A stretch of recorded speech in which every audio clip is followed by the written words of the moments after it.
नमस्कार, मैं रहबर सिंह बारी। मिडिल ईस्ट की खबरों के साथ एक बार फिर मैं आपके सामने हाज़िर हूँ, लेकिन इससे पहले आपसे रिक्वेस्ट है, निवेदन है, विनती है, दरख्वास्त है कि अगर आपने हमारे चैनल को सब्सक्राइब नहीं किया है, तो सब्सक्राइब ज़रूर कर लें। इसके साथ ही व्हाट्सएप पे ज़्यादा से ज़्यादा शेयर करें, जिससे ज़्यादा से ज़्यादा तक लोगों तक हमारा खबरें पहुँच सकें। शुरुआत करते हैं मिडिल ईस्ट की खबरों से। मौजूदा समय में मिडिल ईस्ट पूरी तरह से ज्वालामुखी पर बैठा हुआ है और कभी भी ये ज्वालामुखी फट भी सकता है। और अगर ऐसा होता है तो पूरे मिडिल ईस्ट में तबाही भी आ सकती है और तीसरा युद्ध भी शुरू हो सकता है, क्योंकि इज़राइल को बचाने के लिए अमेरिका ने अपने युद्धपोत और इसके फाइटर जो है वो तैनात कर दिया है मिडिल ईस्ट में। और कोशिश पूरी कर रहा है कि ईरान ने जो चेतावनी दिया है बड़े हमले की, उस बड़े हमले को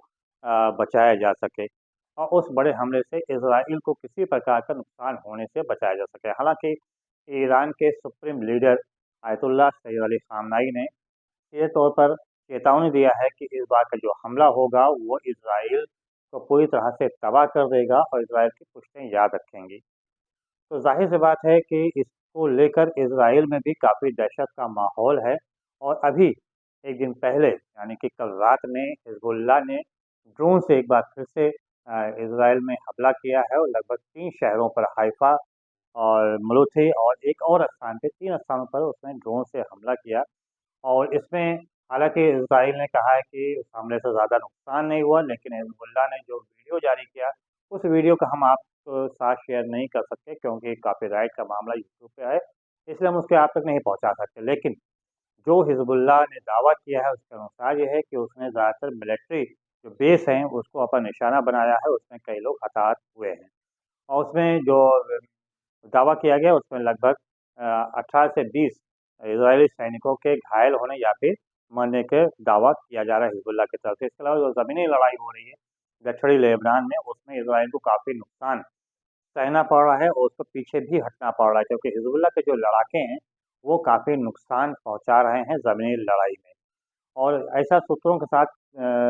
से ये बात सामने आ रही है कि प्रधानमंत्री नेतन्याहू जल्द ही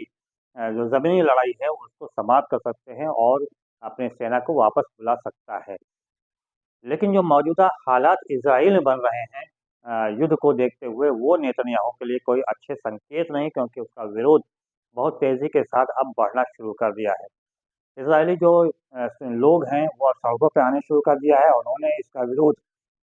करना शुरू कर दिया। उनका कहना है कि जो शुरुआती जंग थी, जो उद्देश्य था, उस उद्देश्य से अब नेतन्याहू भटक गए हैं और सिर्फ़ अपने वर्चस्व के लिए लड़ाई लड़ी जा रही है। इसलिए एक तरफ जहाँ सैनिकों ने अपने हाथ खींचने शुरू कर दिए हैं लड़ाई लड़ने से, तो वहीं स्थानीय जो लोग हैं, नागरिक हैं वहाँ के इज़राइल के, उन्होंने भी अब विद्रोह शुरू कर दिया और सड़क पर उतरने लगे। 108 वर्ष पुराना इज़राइल का अखबार है, जिसके संपादक ने, जिसके मालिक ने सीधे तौर पे बगावत कर दिया और उन्होंने नेतन्याहू पर कड़ा हमला कर रखा है। और यही वजह है कि नेतन्याहू की सरकार ने अब एक विज्ञप्ति जारी किया है, उसमें कहा कि संबंधित अखबार को अब किसी तरह से विज्ञापन नहीं दिया जाएगा और अपने को उस अखबार से बिल्कुल अलग कर लिया। तो अब इसी से आप अंदाज़ा लगा सकते हैं कि अब वहाँ के मीडिया ने भी नेतन्याहू का साथ देना छोड़ दिया है और अभी तक जो चाहे यरूशलेम पोस्ट हो या अमेरिका टाइम्स हो, जो अभी तक अखबार में खबर छापते आ रहे थे, वो एक तरफ़ा खबर छापते थे कि इज़राइल को किसी तरह कोई नुकसान नहीं है, इज़राइल चारों तरफ से जीतता चला आ रहा है। लेकिन अब काफ़ी इसमें बदलाव आ रहा है और हम इस बात को मान रहे हैं कि हाँ, उन्हें नुकसान हो रहा है। यही चीज़ हमास ने भी कर रखा है, जो गज़ा में कर रहा है, गोरिल्ला लड़ाई हमास लड़ रहा है बहुत समझदारी से और सामने आकर लड़ाई लड़ाई ना करके, बल्कि अब छिपकर इज़राइली सैनिकों पर वार कर रहा है। इज़राइल के अगर छोटे-छोटे जो गुट हते हैं, अंदर आ रहे हैं, उनको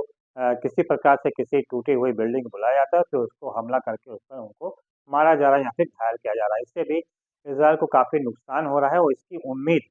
फिलहाल इज़राइल के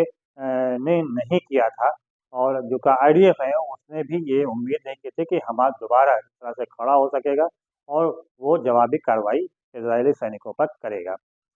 एक बड़ी खबर सामने आई है, वो ये है कि बीबीसी जो संस्था है, न्यूज़ संस्था है, उसको 235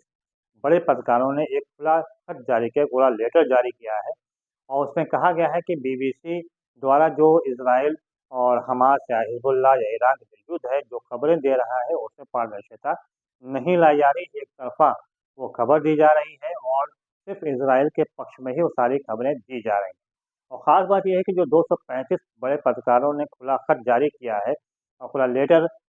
बीबीसी के जो मेन हैं, मुखिया हैं, उनको भेजा है, उसमें 100 पत्रकार ऐसे हैं जो बीबीसी के ही हैं।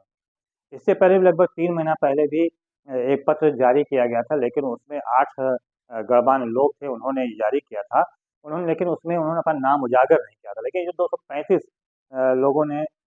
हस्ताक्षर करके एक पत्र खुला जारी किया, उसमें सभी के नाम उजागर हैं, उसमें जिसमें 100 पत्रकार ही हैं बीबीसी के, इसके अलावा नेता हैं, स्थानीय लोग हैं, गणमान्य लोग हैं और बड़े व्यवसायी हैं। उन्होंने कभी भी सीधे ये अपील किया है कि वो खबरों में पारदर्शिता लाएँ। अब देखना ये होगा कि कितनी पारदर्शिता लाई जाती है। अगर आपको भी कहीं नज़र आ जाए कि जो यूरोप के मीडिया है या फिर इज़राइली मीडिया है या फिर अन्य गोदी मीडिया है, वो कितनी पारदर्शिता लाता है, तो वो भी हमसे शेयर कीजिएगा ताकि हम भी इसको अपने इस न्यूज़ प्लेटफ़ॉर्म पे ला सकें कि हाँ, गोदी मीडिया में कुछ सुधार हो रहा है। बहरहाल देखना ये होगा कि इसका कितना असर बीबीसी पर पड़ता है, हालाँकि अभी ऐसा कुछ होता हुआ नज़र नहीं आ रहा है। उधर दूसरी तरफ एक और देखा जाए कि ईरान ने 48 अपने जो अंडरग्राउंड उनके वो बैंकर हैं, उसको उन्होंने आज एक ओपन किया है, उसका एक वीडियो जारी किया जिसमें खतरनाक मिसाइलें हैं और फाइटर हैं और कई तरह के अन्य घातक हथियार हैं। और उसको दिखाया है कि हम इससे हमला करेंगे और सबसे बड़ी चीज़ ये है कि उन्होंने एक फाइटर जो निकाला है, जिसको जेम्स बॉन्ड फाइटर कहा जा रहा है, वो अमेरिका ने ही 1976 के दशक में दिया था, ईरान को उपलब्ध कराया था। उसी को अब उन्होंने और आधुनिक किया है और उसमें ख़ास बात बताया जा रहा है कि इसको रोकना ना तो अमेरिका के बस का है और ना ही इज़राइल का। ऐसे में ईरान जो है ख़ास तौर से हवाई जो हमला है, वो मज़बूती से करने की तैयारी कर रहा है और आज का दिन ख़ास तौर से अगर 4 नवंबर का रात देखा जाए तो काफ़ी खतरनाक मानी जा सकती है इज़राइल के लिए, क्योंकि 5 नवंबर को अमेरिका में चुनाव होना है और इसको देखते हुए हो सकता है कि ईरान उस चुनाव से पहले ही हमला कर दे। इसको लेकर इज़राइल में भी काफ़ी खलबली मची है, दहशत का भी माहौल है और जो नेतन्याहू ने दावा किया था कि उत्तर जो इज़राइल है, वहाँ पे जो सैनिक जो लोग चले गए थे, वो वापस आएँगे, लेकिन हिज़बुल्लाह का जिस प्रकार से हमला हो रहा है, उसको देखते हुए ना कोई वापस आए, बल्कि और बड़ी संख्या में लोग वहाँ से पलायन कर रहे हैं और ये नेतन्याहू की बड़ी हार मानी जा रही है।